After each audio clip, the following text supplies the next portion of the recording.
Okay, so maybe I share a bit of the background of why we do this and how we do it, and then what are some of the challenges that we face and how we intend to overcome some of these challenges. Okay, so as all of you know, in recent days, some parents have expressed concerns with the discussion of the Israel-Hamas conflict during CCE lesson, as Sujadi you mentioned. And some have asked, why is it done? Exactly your question. Some also ask, how is it done? Right? And others have asked, has it been done fairly, right, in the presentation? This is indeed a complex conflict with a long history, right, involving race, religion, politics, and geopolitics. And it goes back years, decades, if not centuries. I think you'll agree with that. And every time when this conflict is reignited, many lives are lost, and there's great suffering amongst the people on all sides. And this time, the magnitude of the lives lost and the mounting casualty count has impacted all of us even more and harder. And with new media, all of us are confronted daily with images of the suffering, especially of the people in Gaza at this point in time. Many Singaporeans are affected and feel deeply for the victims of the conflict. It pains us, including our young who feel for humanity. All of us, we hope and we pray for peace. Not just a temporary ceasefire or the end of the military conflict, but a long-term solution, a two-state solution where Palestinians and Israelis can live in peace. Now, this is not easy, to say the least. Many have tried and failed. But what other choice is there? This is why Singapore has joined many countries in the UN to support calls for a ceasefire and humanitarian support to the victims. And we support calls for a long-term two-state solution, no matter how hard it is to achieve it. This has now become even harder than before because more views have hardened. But there are also renewed efforts by the international community, and Singapore will do whatever we can to help bring this about. So this is the background of what we are operating. Our people are impacted, not just the Malay Muslim community or the Jewish communities, as you all have mentioned. Many, including our young, asked, why is this happening? What can we do? We have also seen some people being affected emotionally. Thankfully, Singaporeans have largely shown restraint and mutual respect on this matter. Our community and religious leaders have taken the lead to guide our community and collective responses. A good example is our Mufti and Chief Rabbi, and we are thankful for leaders like them. Now, though this conflict may be geographically further away, we work very hard to not let this divide us or allow it to fragment our social fabric and hard-earned harmony. We have seen examples of people, including younger ones, getting into heated conversations. We have seen a lot of unverified information, images, and misinformation being circulated on the social media, stirring strong emotions. And we also have people telling us what we should or should not teach our children on this issue. So we have to be very careful to not let the seeds of hatred and distrust be planted in our younger generations. We must understand Singapore's vulnerabilities and interests and work hard to preserve our cohesion, mutual tolerance, and acceptance, and find ways to preserve our multiracial, multi-religious harmony. Now, as Singaporeans, we deeply appreciate our diverse backgrounds and how we came to be, but we must not let ourselves be divided because of our differences. Upon our diversity, we can build a common future with shared values, and this must be our goal, and education must contribute towards this. This is why We want to create a safe environment for our students to understand issues happening in the world around them.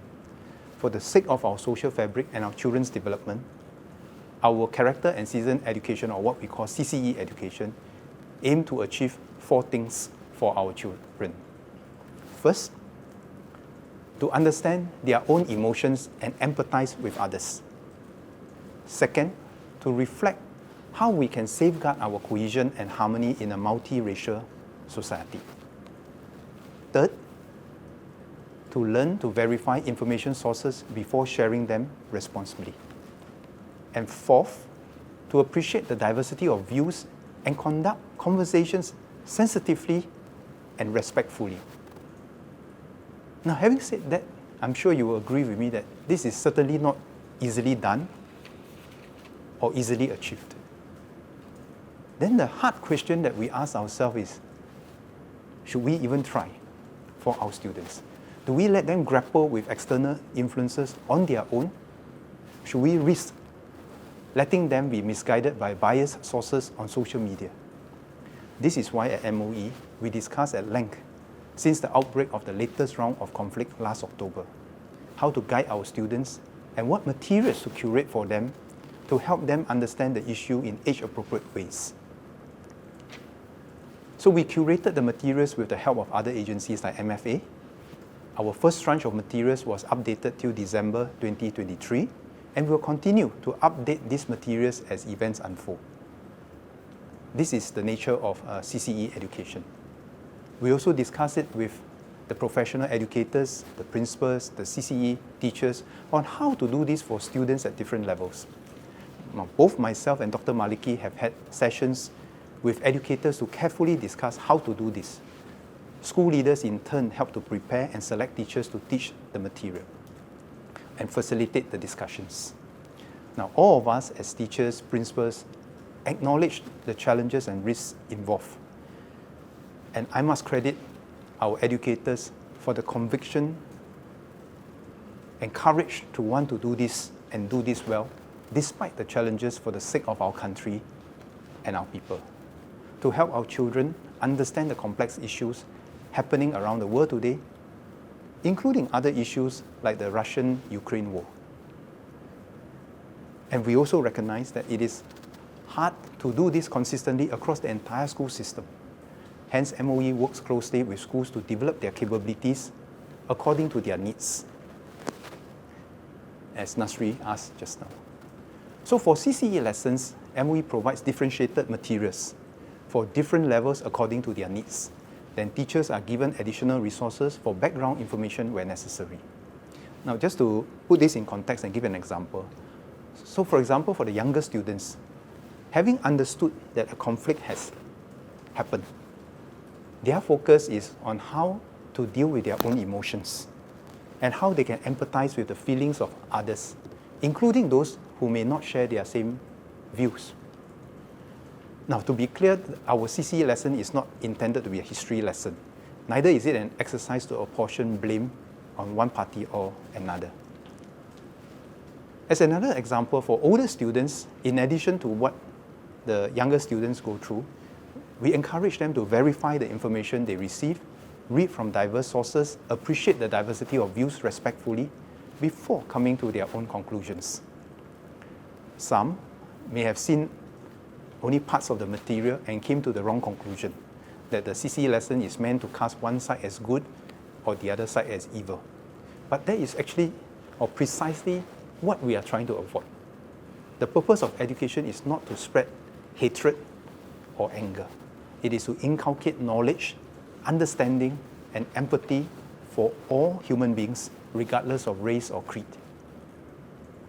And for all students, we hope the conversations will help them to focus their energies on constructive and respectful dialogues. And most importantly, to give them a sense of agency that they can take positive actions like contributing to humanitarian aid. I mean, at this point in time, I would like to really thank our principals and teachers for carrying out their duties professionally. They too have personal feelings and convictions about the issues, but they do not impose their personal views on our students.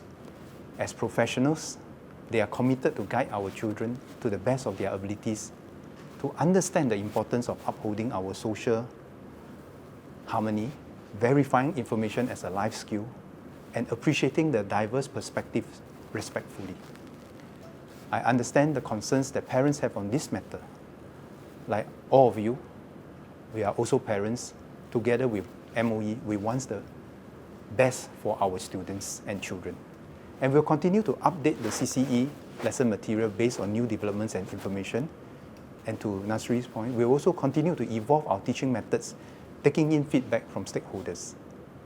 So I would encourage everyone to join us in giving our principals and teachers their trust and support.